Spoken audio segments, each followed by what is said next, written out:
புது உடன்படிக்கையை ஊழியக்காரராய் இருக்கும்படி அவரே எங்களை தகுதி உள்ளவர் ஆக்கினார். பழைய ஏற்பாட்டு உள்ளவங்க யாரு? ஆசாரியர்கள், மற்ற யாரு? லேவியர்கள். இப்ப நமக்கு என்ன ஆண்டவர்னு சொல்றாரு? பவுலை பார்த்து சொல்றாரு, அவன் ஆசாரிய குடும்பம் அல்ல, அவன் யாரு? பெஞ்சமின் கோத்திரம். ஆனால் அவன் சொல்றாரு, இந்த புது உடன்படிக்கையாகி இந்த ஆசீர்வாதத்தை கொடுக்கிற ஒரு பாத்திரமாக ஆண்டவர் உங்களை என்னை தெரிந்து கொண்டிருக்கார். கரங்களை தட்டி தேவன் அமைப்பது. இன்றைக்கு நீங்க விசுவாசப்படுவதா இருக்கா, நாளைக்கு நீங்க ஊழியக்காரா இருக்கலாம். ஆண்டவர் நாங்க சொல்றாரு, கொரிந்தியருக்கு சொல்றாரு, இருக்கும்படிக்கு அவரே எங்களை என்ன செய்தாராம்? அவர் தான் நம்மளை தகுதி உள்ளவர் ஆக்கி இருக்கிறார். அப்படின்னு என்னது? நான் திருவிருந்து கொடுக்கிற நான் எப்படி இருக்கணும்? நான் ஆசீர்வாதமாக இருக்கிறது. ஆமா இல்லையா? இப்ப நான் ஆசீர்வாதத்தின் பாத்திரமா இருந்தா தான் நான் என்ன செய்ய முடியும்? அப்ப அந்த ஆசீர்வாதத்துக்கு உரிய காரியத்தை செய்ய முடியும். அந்த புது உடன்படிக்கையின் ஊழியக்காரராக இருக்கும்படிக்கு அவரே என்ன சொல்றாரு? பவுல என்ன செய்திருக்கிறாரு?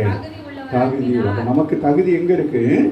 ஆண்டவரிடத்தில். ஆமாவே இல்லையா? நம்ம நம்மளா ஊழியத்தை செய்யணும் அப்படின்னு இருக்க கூடாது. அவர் நமக்கு தகுதியை கொடுத்திருக்கிறார். வாசிடா.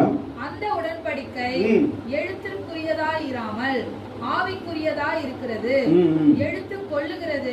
எழுத்து என்ன செய்கிறது? பிரமாணம் கொல்லுகிறது. ஆவி என்ன செய்யுது? உயிர்ப்பிக்கிறது. ஆகவே நீங்கள் என்ன செய்யப்படுகிறீங்க? அப்ப பழைய ஏற்பாட்டின்படி அது என்ன செய்யுது? பிரமாணம் என்ன செய்யுது? பிரமாணத்தை கடைபிடிக்க முடியாது. புரிகிறதா? பிரமாணம் என்ன செய்யும்? பல்லுக்கு பல், கண்ணுக்கு கண் அப்படிங்கிற மாதிரி அந்த அதை என்ன செய்ய முடியாது?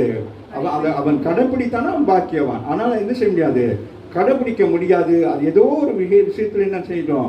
நம்மளால முடியாம போயிடும். ஆமா இல்லையா? அப்படி முடியாம போறதுனால அந்த பிரமாணம் என்ன செய்யும்? நியாயம் தீர்க்கும். எப்படி நியாயம் தீர்க்கும் கேட்டா, அது உங்களை கொலை செய்யும். அதுதான் சொல்றது, அது கொல்லும். ஆனால் இந்த இரத்த உடன்படிக்கை என்ன செய்யும்? உங்களை உயிர்ப்பிக்கும். கரங்களை தட்டி தேவனை அந்த கர்த்தருடைய பிள்ளைகள் நீங்க இந்த ஞானஸ்தானம் பெற்று இந்த திருவிழா வர்றதுனால என்ன செய்யப்படுறீங்க? பழையவைகள்லாம் ஒளிந்து நீங்க என்ன செய்றீங்க? புதுப்பிக்கப்படுறீங்க. அப்போ ஒவ்வொரு முறை என்ன செய்யப்படுறீங்க? இங்க திருவிழா எடுக்க நேரம்லாம் என்ன செய்யப்படுறீங்க? உயிர்ப்பிக்கப்படுகிறீங்க. இந்த சரீரம் மரணத்துக்கு ஏதுவான இந்த சரீரத்தை ஒவ்வொரு மாதமும் சர்வீஸ்ல நீங்க என்ன செய்றீங்க? இப்ப ஆதி அப்போஸ்தலர் நாட்கள் அனுதினமும் கொடுக்கப்பட்டது. இன்றைக்கும் சில ஆலயங்களிலே அனுதினமும் கொடுக்கப்படுகிறது. அனுதினமும் ஆராதனை இருந்தால் அனுதினமும் கொடுக்கப்படும். கொரியா போன்ற தேசங்கள் அனுதினமும் கொடுக்கப்படுது. அப்போ அனுதினமும் அவர்கள் என்ன செய்வாங்க? தங்களை பரிசுத்தப்படுத்திக் கொண்டே இருப்பார்கள். யோசுவா புத்தகத்தில் சொல்லுகிறது போல என்னது? நீங்கள் இன்றைக்கு பரிசுத்தப்படுத்திக் கொள்ளுங்க, நாளைக்கு புதிய ஏற்பாட்டில் அப்படி இல்லை.